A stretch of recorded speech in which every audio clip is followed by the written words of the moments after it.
आज की कहानी शुरू होती है एक ऐसे कैदी से जिसका नाम सुनते ही दुनिया के सबसे खतरनाक अपराधी डर जाते हैं। एक अंतर्राष्ट्रीय भगोड़ा जो कैमरों के सामने कह देता है कि जो उसे जेल से छुड़ा दे उसे मिलेगा $100 करोड़ का इनाम। बस इतना कहते ही पूरे शहर का अंडरवर्ल्ड जाग गया। अब मैदान में है स्वॉट की एक नई टीम जो नहीं जानती कि उनके अपने ही साथियों में छुपा है सबसे बड़ा गद्दार। देखिए कैसे एक साधारण सा ट्रांसफॉर्मेशन बदल जाता है मौत के सबसे खतरनाक खेल में। कहानी की शुरुआत होती है लॉस एंजल्स में। पुलिस लिंकन हाइट्स के एक बैंक में घुसे 4 लुटेरों से भिड़ी हुई है। बैंक के अंदर 2 लुटेरे बंधकों पर, जबकि बाहर खड़े 2 लुटेरे भारी बंदूकें और बॉडी आर्मर के साथ पुलिस पर लगातार गोलियां चला रहे हैं। उनकी फायरिंग इतनी तेज है कि पुलिस अपनी छोटी बंदूकों से उनका मुकाबला नहीं कर पा रही। इसी बीच स्वॉट टीम वहां पहुंच जाती है। अधिकारी जिम और ब्रायन 2 और लोगों के साथ हेलीकॉप्टर से उतरकर बैंक की छत पर पहुंचते हैं। वहां से वो एक रास्ता खोलकर स्टोर रूम तक पहुंचते हैं और एक खास छोटे कैमरे की मदद से बैंक की लॉबी को सुरक्षित तरीके से देखकर प्लान बनाते हैं। स्वॉट के कुछ स्नाइपर सामने वाली बिल्डिंग की छत पर तैनात होते हैं ताकि बाहर के लुटेरों पर नजर रखी जा सके। एक और टीम नीचे से बैंक की तरफ बढ़ रही होती है।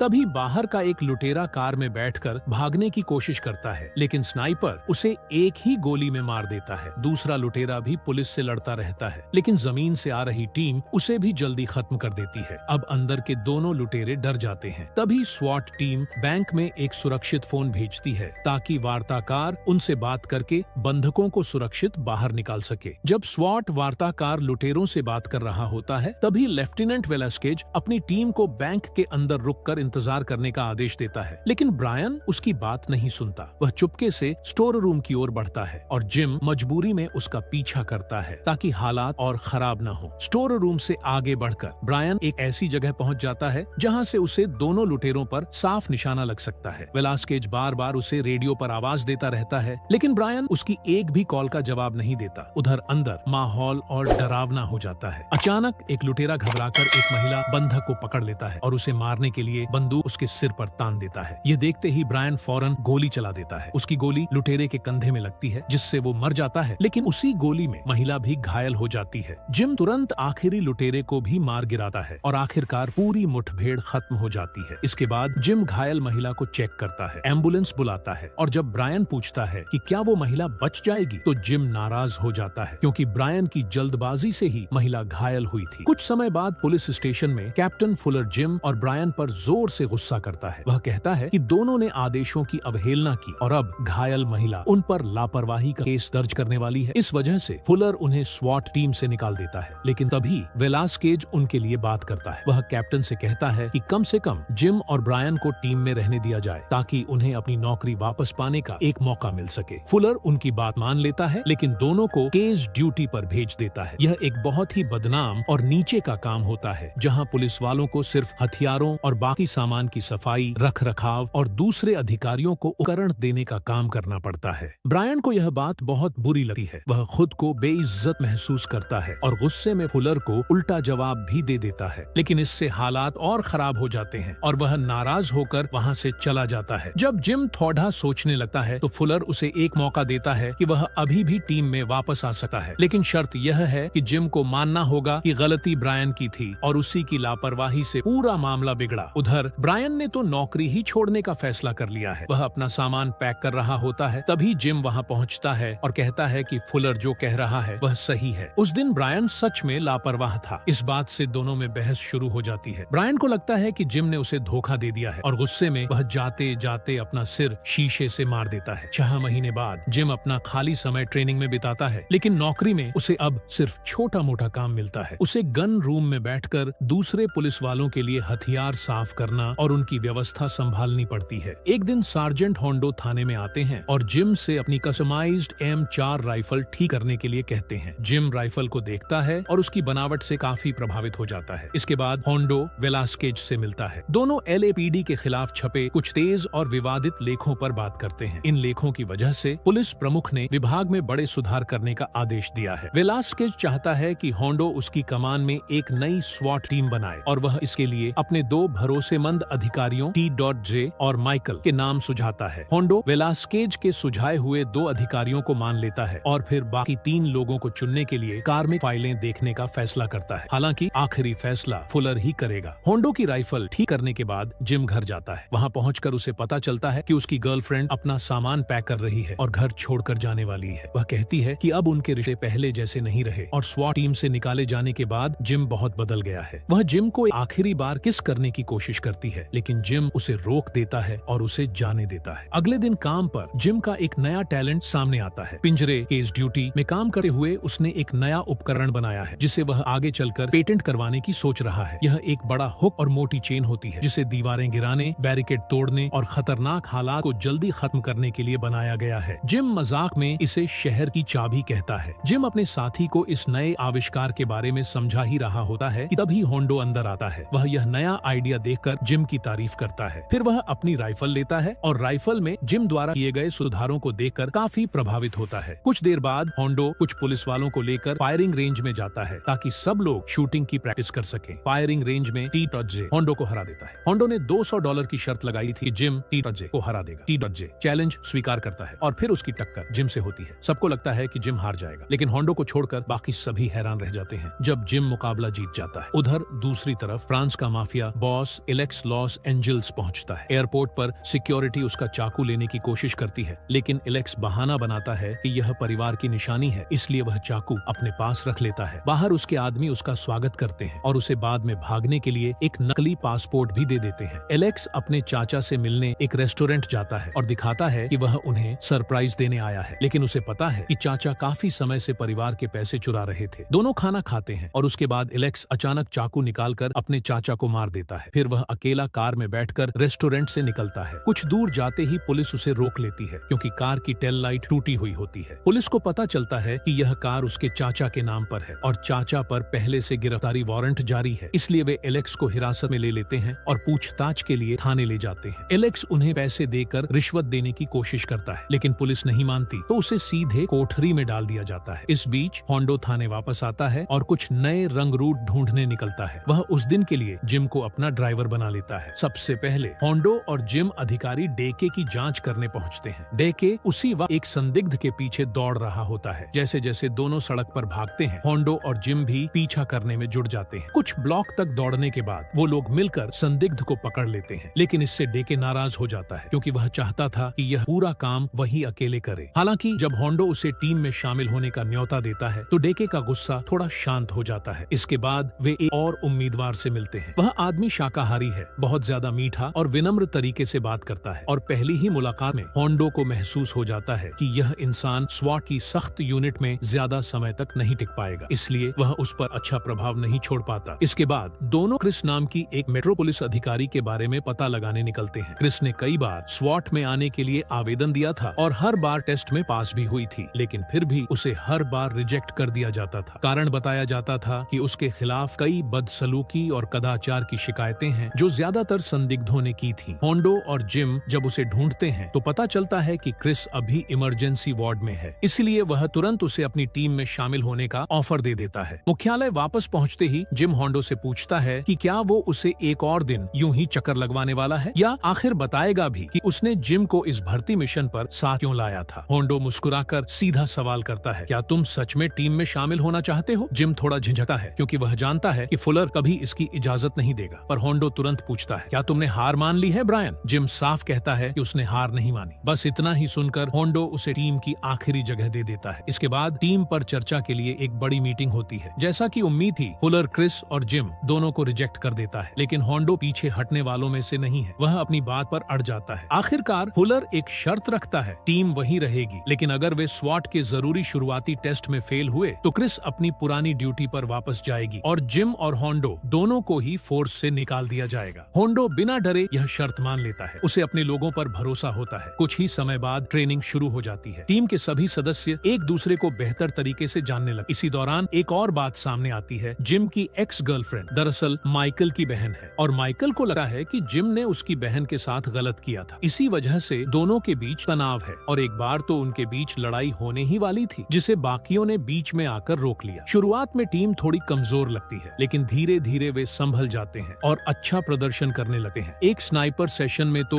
वे कार्ड्स को लक्ष्य बनाकर शूट करते हैं और सब कमाल की निशानेबाजी दिखाते हैं। वो खाली इमारतों में भी घुसपैठ का अभ्यास करते हैं, जहां उन्हें यह सीखना होता है कि टीम की तरह कैसे आगे आगे बढ़ना है और बंधकों को कैसे सुरक्षित बचाना है। टीम का लक्ष्य साफ है, 8 मिनट के अंदर सभी अपहर्ताओं को खत्म करना और विमान का पूरा नियंत्रण वापस लेना। विमान के प्लान देखते हुए जिम को एक खास चीज पता चलती है। विमान में एक छोटा सा फूड लिफ्ट शाफ्ट है जो खाने की ट्रे ऊपर भेजने के लिए इस्तेमाल होता है। यह इतना छोटा है कि कोई भी आदमी उसमें नहीं घुस सकता, लेकिन क्रिस आराम से घुस सकती है। यही उनका गुप्त रास्ता बनने वाला था। टीम तुरंत अपना प्लान शुरू करती है। वे अपना वाहन विमान के नीचे ले जाते हैं और नीचे से एक बड़ा छेद काटने लगते हैं। इधर टीम का एक सदस्य विमान की छत पर चढ़ता है ताकि बाद में वह खिड़की से अंदर जा सके। क्रिस जैसे ही उस छोटे शाफ्ट में ऊपर चढ़ती है, बाकी टीम विमान के निचले हिस्से में एक हैच ढूंढती है। उसी समय उन्हें एक छिपा हुआ जाल ट्रैप दिखता है जो कुछ ही सेकंड में सक्रिय होने वाला होता है, लेकिन टीम तेजी दिखाती है और ट्रैप को ठीक समय पर निष्क्रिय कर देती है। सब लोग अपनी अपनी जगह पर पहुंचते हैं और हमला शुरू करने से पहले 3 तक गिनती करते हैं। टीम विमान के अलग अलग हिस्सों में फैल जाती है। सभी ने तेज और सटीक गोलियां चलाईं और सिर्फ कुछ सेकंड में सभी 6 अपहर्ताओं को खत्म कर दिया, वो भी बिना किसी बंधक को नुकसान पहुंचाए। हालांकि T.J को पेंट बॉल की एक हिट लगती है। अगर यह असल गोली होती तो वह जानलेवा हो सकती थी, लेकिन फिर भी टीम का प्रदर्शन इतना शानदार होता है कि वे पूरा कोर्स सबसे तेज समय में पूरा करके नया रिकॉर्ड बना देते हैं। फुलर इस बात से खुश नहीं होता, लेकिन उसे टीम की जीत को मानना पड़ता है। उस रात सभी लोग डेके के पिता के कैफे में जाकर खाना खाते हैं और अपनी सफलता का जश्न मनाते हैं। कुछ घंटे मजे करने के बाद ज्यादातर लोग घर चले जाते हैं, लेकिन क्रिस और जिम साथ में जिम के पसंदीदा बार जाते हैं। वहीं ब्रायन भी आता है, पर वह जिम से थोड़ी तकरार वाली चुभती हुई बातें करता है। जिम कुछ नहीं कहता, पर माहौल खराब हो जाता है और आखिर में ब्रायन गुस्से में वहाँ से चला जाता है। घर लौटे वक्त ब्रायन अपने और जिम की एक पुरानी तस्वीर दीवार से निकालकर तोड़ देता है, जिससे साफ दिखता है कि वह अंदर ही अंदर अब भी जिम से नाराज है। उधर बार में जिम और क्रिस थोड़ी और देर बैठे हैं। जिम हिम्मत करके क्रिस के करीब आने की कोशिश करता है, लेकिन क्रिस हल्के से उसकी बात टाल देती है। फिर भी वह जिम को अपनी बेटी की बर्थडे पार्टी में आने का न्योता देती है, जिससे माहौल थोड़ा अच्छा हो जाता है। इस बीच जेल में बैठा एलेक्स अपने लिए एक वकील करने की कोशिश करता है, लेकिन वकील साफ कह देती है कि उसके खिलाफ केस बहुत भारी है और वह ज्यादा मदद नहीं कर सकती। कुछ समय बाद एलेक्स का दूसरे स्थान पर तबादला कर दिया जाता है। अगले दिन पूरी टीम छुट्टी पर होती है और सब अपनी अपनी जिंदगी में व्यस्त हैं। T.J डेट पर जाता है। होंडो और वेलास्केज गोल्फ खेलने निकलते हैं। डेके अपने बच्चों के साथ पूरा दिन बिताता है। माइकल अपनी पत्नी के साथ घर पर टाइम बिताता है और जिम क्रिस की बेटी की बर्थडे पार्टी में पहुंचता है। जिम पार्टी में बच्चों का मजा दोगुना कर देता है। वह पानी की राइफल लेकर बच्चों के साथ खेलता है, जिससे पार्टी का माहौल और भी मजेदार बन जाता है। लेकिन खुशी का ये पल ज्यादा देर तक चलता नहीं, क्योंकि तभी टीम को एक इमरजेंसी कॉल मिलती है। एक पोलिश बंधक स्थिति बन गई है। एक आदमी अपने घर में खुद को बंद करके रखता है और खिड़की से अनियंत्रित तरीके से गोलियां चला रहा है। वह दावा करता है कि उसने सारे दरवाजों पर विस्फोटक लगा दिए हैं। ज्यादातर लोग इस बात पर भरोसा नहीं करते, लेकिन वेलास्केज किसी भी तरह का जोखिम नहीं लेना चाहता। जिम तभी अपना सीक्रेट हथियार बताता है, वही भारी हुक और जंजीर वाला उपकरण जिसका इस्तेमाल दीवारें गिराने के लिए किया जाता है। टीम इसे घर की पिछली दीवार से जोड़ती है और कुछ ही सेकंड में दीवार गिरा देती है। संदिग्ध तुरंत काबू में आ जाता है और पूरा मामला बिना देर के खत्म हो जाता है। थोड़ी देर बाद शेरिफ विभाग में एक डिप्टी को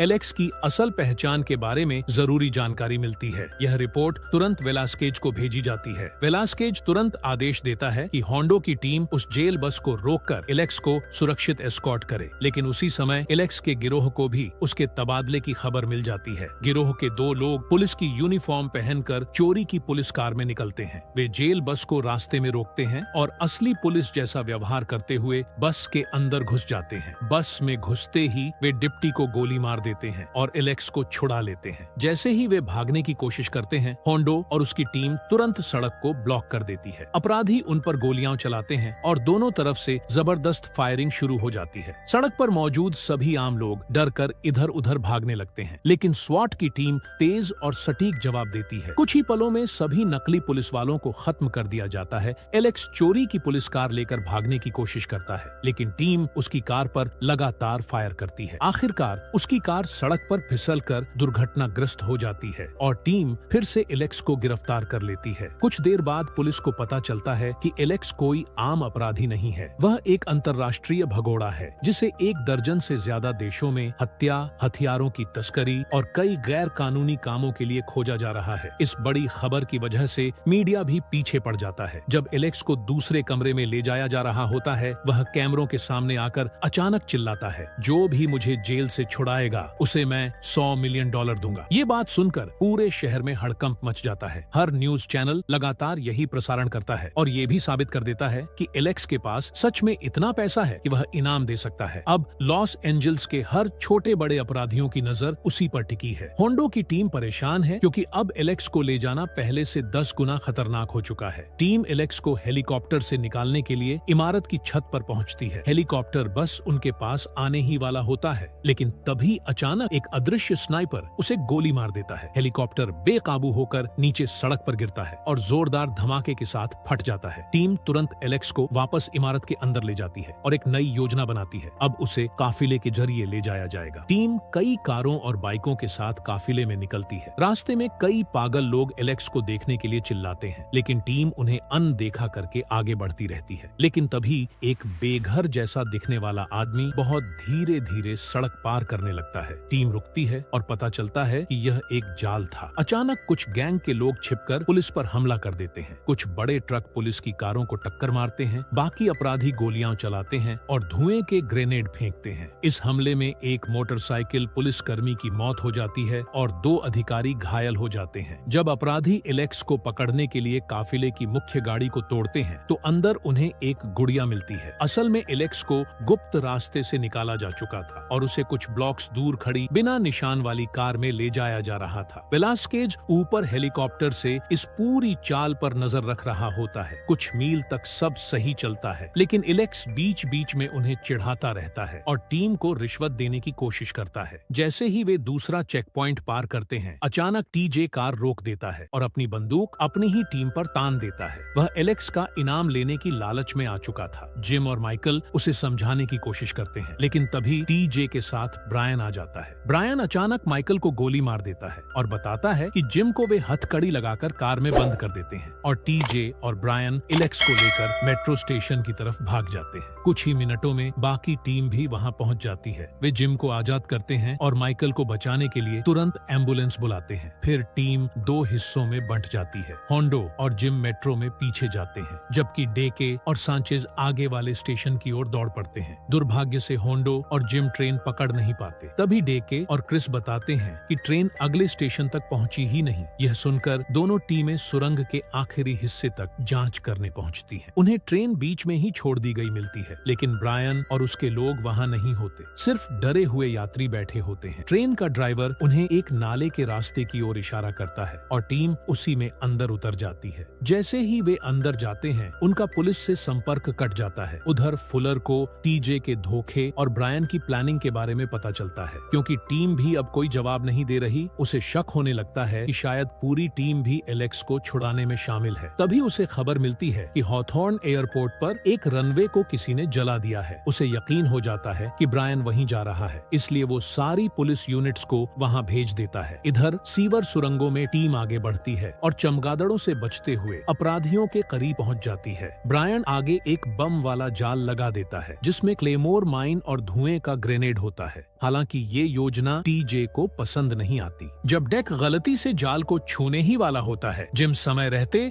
उसे रोक लेता है और फिर क्लेमोर को सुरक्षित तरीके से निष्क्रिय कर देता है। इस बीच ब्रायन और उसके आदमी सुरंग के अंतिम हिस्से तक पहुंच जाते हैं और बाहर निकलने से पहले एक भारी दरवाजा बंद कर देते हैं। होंडो की टीम वहां पहुंचती है, लेकिन दरवाजा मजबूत होता है। तभी जिम उसी क्लेमोर का इस्तेमाल करके दरवाजा उड़ा देता है। बाहर निकलते ही उनका कम्युनिकेशन फिर से काम करने लगता है और होंडो फुलर को सारी जानकारी देता है और गाड़ी भेजने को कहता है। लेकिन अब फुलर को होंडो पर भरोसा नहीं रहता, इसलिए वह टीम को मिशन छोड़ने का आदेश देता है। होंडो आदेश मानने से मना कर देता है। उसकी टीम एक दूसरी चलती हुई लिमोजीन रोकर उसे अपने कब्जे में ले लेती है। जैसे ही वे आगे बढ़ते हैं, क्रिस आसमान में बहुत नीचे उड़ता हुआ एक जेट देख लेता है। उन्हें तुरंत समझ आ जाता है कि यही जेट ब्रायन की असली भागने की योजना है। एयरपोर्ट तो सिर्फ सभी को भ्रमित करने के लिए था। टीम उसी जेट के पीछे लग जाती है, जो अब 6th स्ट्रीट पुल पर उतर रहा होता है। ब्रायन और उसके लोग जल्दी से जेट के मालिकों को बंधक बनाकर अंदर चढ़ जाते हैं ताकि उड़ान भर सकें। टीम भी तेजी से लिमो को पुल पर ले आती है। जैसे ही अपराधी पुल पर लगी रुकावट को उड़ाने के लिए गोली चलाते हैं, होंडो बिना एक पल सोचे लिमो को उस धमाके के बीच से निकाल देता है। पुलिस पुलिस विमान को रोकने के लिए गोलीबारी शुरू कर देती है, लेकिन इससे कोई फायदा नहीं होता। तभी उड़ान भरने से कुछ सेकंड पहले होंडो दौड़कर आता है और विमान के लैंडिंग गियर पर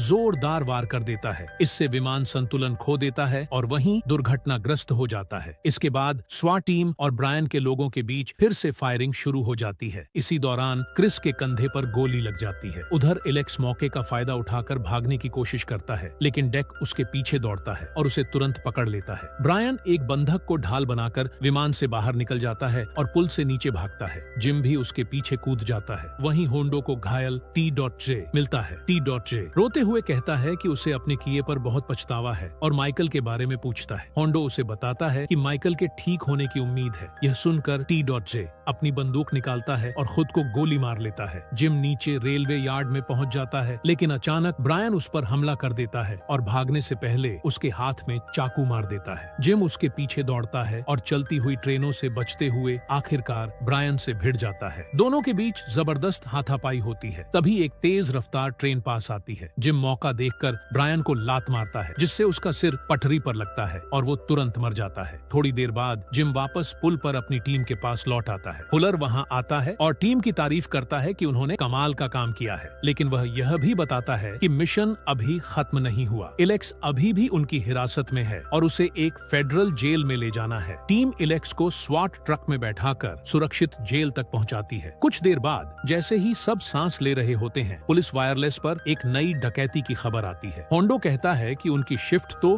12 घंटे पहले खत्म हो चुकी है, लेकिन फिर भी थकी हुई टीम बिना देर किए अपने अगले मिशन के लिए तैयार हो जाती है। तो दोस्तों, ये थी आज की रोमांचक कहानी। अगर आपको वीडियो पसंद आई हो तो इसे लाइक जरूर करें और ऐसी ही थ्रिलर और सस्पेंस से भरी मूवीज देखने के लिए चैनल को सब्सक्राइब करना बिल्कुल न भूलें। मिलते हैं अगली धमाकेदार वीडियो में। धन्यवाद।